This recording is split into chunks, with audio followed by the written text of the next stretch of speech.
How good will Taulia Tagovailoa be, and who offered him $1.5 million? We'll tell you on Locked On Terps.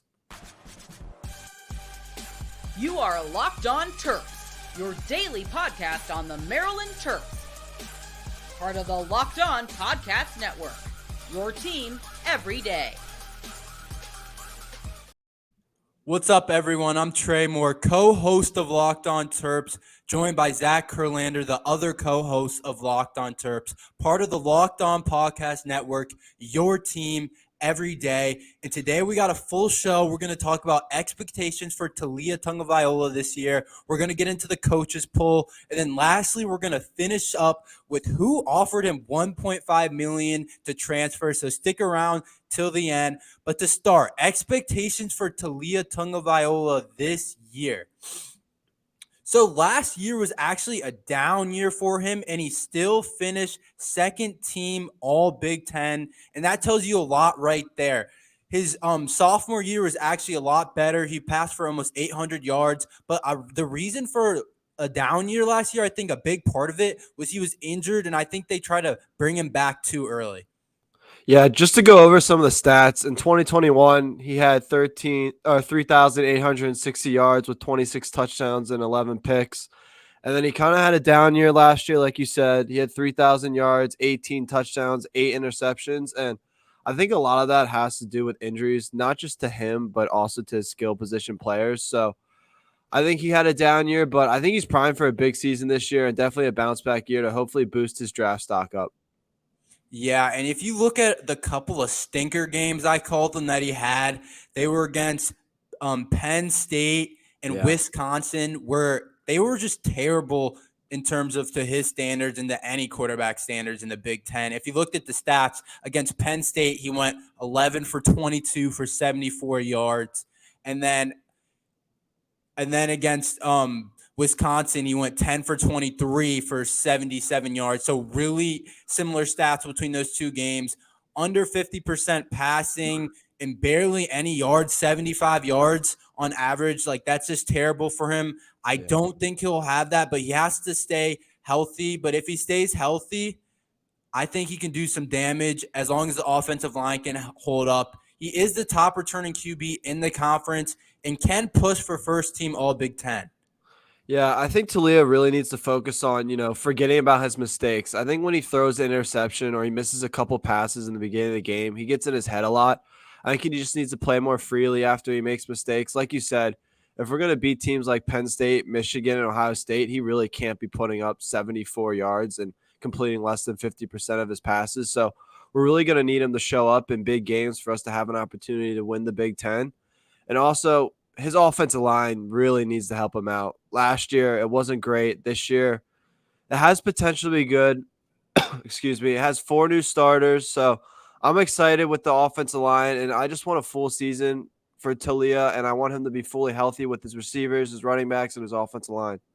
Yeah, to go off the offensive line, the top returning offensive lineman is actually Delmar Glaze, who was the 7th highest rated tackle by PFF last year, and they got a bunch of transfers along the offensive line. But we'll see how that group incorporates and how well they play.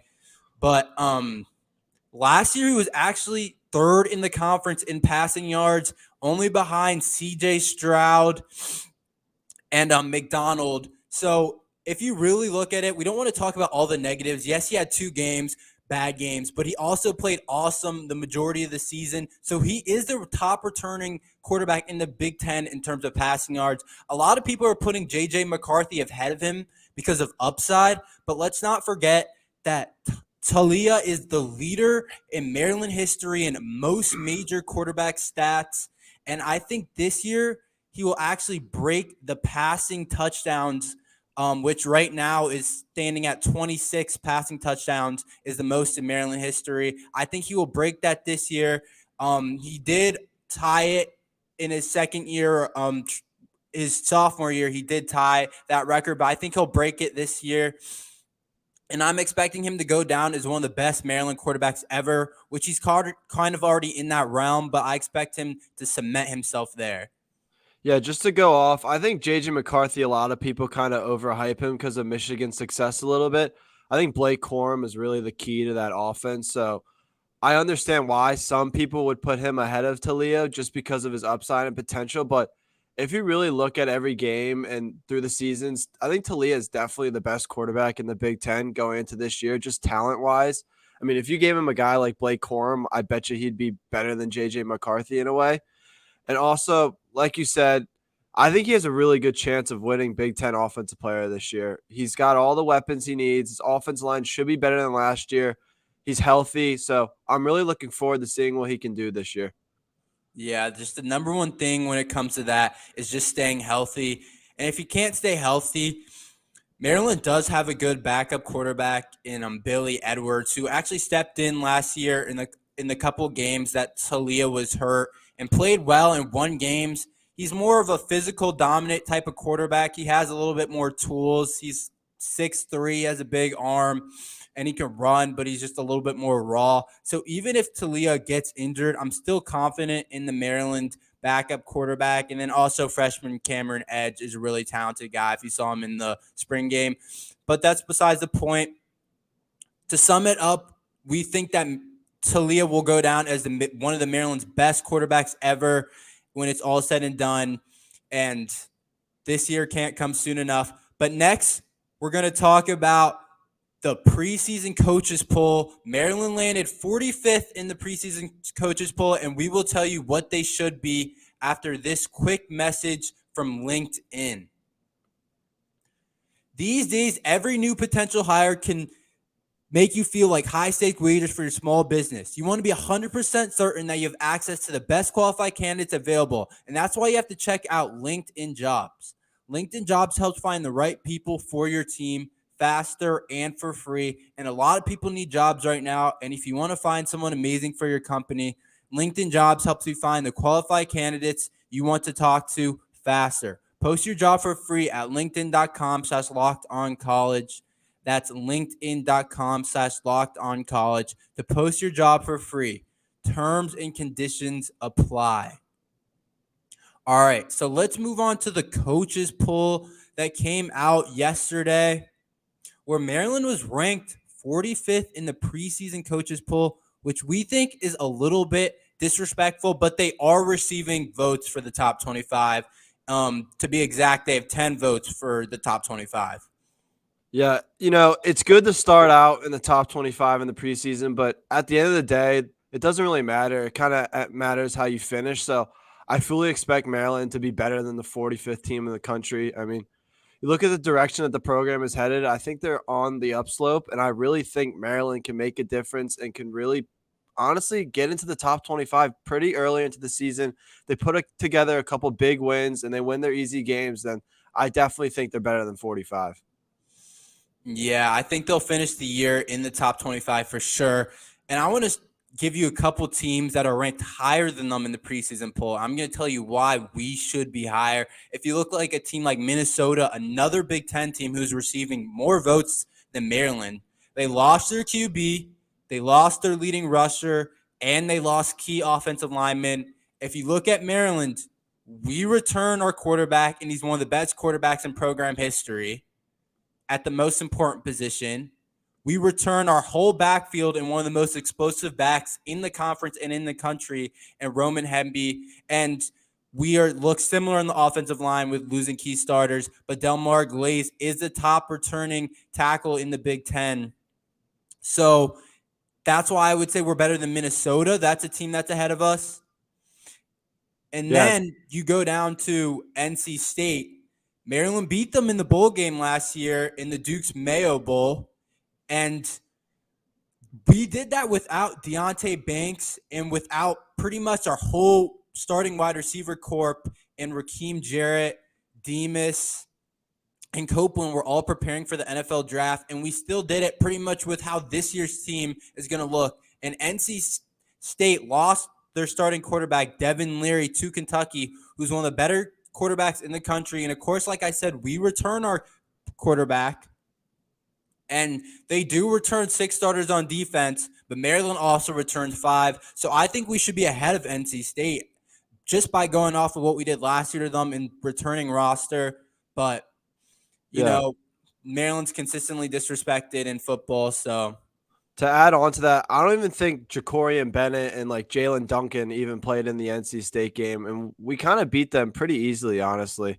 I don't understand how you can have a team like NC State ahead of Maryland. Minnesota, I also agree with you. I don't think they should be ahead of us, but I'm not really worried about Minnesota. Like, we're going to play them probably, so I think we'll easily be above them. And NC State, I think that one's mind-boggling, honestly. If they just looked at last year, we beat them in the bowl game, but hopefully this is a year where people have their views changed on Maryland and their whole entire football program. I think we're one of the most underrated teams in college football heading into this season. yeah, for sure. And I think, like you said, this year will change how people view Maryland. I think we're the most underrated team, and Locksley has transformed this culture completely. Maryland hasn't had an 8-win team since 2010. And we had 8 wins yesterday, but this year we're going for 9. I'm saying we're going to get 9 wins. I'm going to say we beat pretty much everyone outside the big 3, and we drop one more besides that. But we're going to get to 9 wins, and a bowl appearance might get us to 10 wins, depending on who we play in the bowl game. But that's my expectations for this year. And Mike Locksley has completely transformed the culture. And I think in 2 years, this will be a consistent top 25 team. If we look at it like we talked about the past couple of days with Washington and Oregon joining the conference, it's going to be harder competition. It's going to be harder to win a Big Ten championship, and that's obviously the goal. But I still think that DMV recruits are going to stay here, and I think that's going to start with the 25 recruiting class. I just saw a 4-star cornerback release Maryland in his top 10. And I was going through 247 and Rivals and looking at all the DMV players, and there are a ton of 4-star guys that are in the ranked in top 350 that are from the DMV. So I think it's going to start with the 25 class, and from then on, the 25 class will finish as a top 25 class, and then on will be ranked near the top 25 every year, like a lot of programs we see consistently. I'm not going to say we're going to be like in the top 10 type of program, but I think we'll be consistently near the top 25 in the 25, 24, 23 range. But that's what I would say about that. Yeah. Like you said, the Big Ten is going to be completely different next year. Everyone's going to want to play in either the Big Ten or SEC in my eyes. So hopefully that gives Maryland a little bit of advantage. We talked about it a couple episodes earlier, but I think a lot of more recruits from the area will want to come to Maryland. So hopefully those players will make a huge impact on our team. And obviously, people are going to still go to Oregon. They're going to go to Ohio State. They're going to go to USC. They're going to go to Penn State. They're going to Michigan. Like, you can't blame them. But if Maryland can get a couple solid 4 stars, 3 stars, and maybe even 1 or 2 5 stars, this team should be in it every single year. And hopefully we'll have a consistent recruiting class and build honestly a juggernaut and be a top 25 team every single year. Yeah, if we land a 5-star, that's going to be crazy news. Yeah. It's going to happen. It's going to happen at some point. It's going to happen at some point. I hope it happens. But the classes are really made up by those 4-star guys. There's only so many 5-stars, and of course the top programs get those guys. But if Maryland can just get some of these 4-stars and put a lot of them together, 3-stars are good players. They're solid players. But if you really want to look at entering the top 25 of college football, those programs are getting a lot of 4-star guys. And we did do that in the 23 class. We had about 4 4-stars in the 23 class. But can we get that number up to 7? Can we get it up to 8 and fill out the rest with 3 stars? Will be the biggest question, but I'm hoping we can do that. But next we're going to talk about the NIL deal that Taulia was offered $1.5 million. We're going to tell you about it next. All right. So Taulia claims he was offered $1.5 million to join an SEC team. Yeah, can we just who do we think it was? Obviously, it's not Alabama. I wouldn't say Georgia. Tennessee. Who do you think it was? For me, I think it was Auburn. Yeah. If you look at their quarterback situation, they just got Peyton Thorne from Michigan State. I mean, not just got. He's been there for a while now, but he he was at Michigan State. We played him last year actually, and Mhm. he had one of his worst games against us. They only put up, I want to say, 13 points against us. But he's at Auburn now, Yeah. and they have a lot of NIL money. That's a big football school. They've done a lot of stuff in recruiting over the past week. They've landed like 2 5-stars or something, and they're definitely on the come up. Yeah. But It definitely could have been Auburn. I mean, they and got their quarterback situation before landing Peyton Thorne was definitely shaky, and Talia's oof, a better quarterback than Thorne. So yeah. I think it definitely could have been Auburn. I can definitely see Hugh Freeze, the new Auburn coach, doing that. But I kind of disagree with you about Bama. I think it could have been Bama.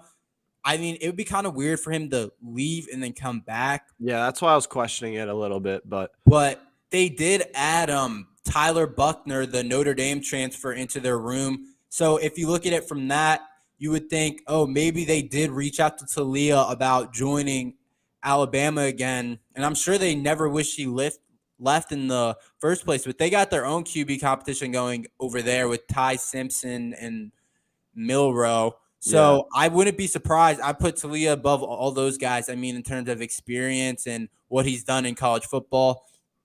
So I Yeah. wouldn't be surprised if it was Bama at all. I think it'd Um, just be interesting if he left Bama, then went to Maryland, then came back, and he probably wasn't even guaranteed a starting spot at Alabama. no, he wasn't. That's why he left.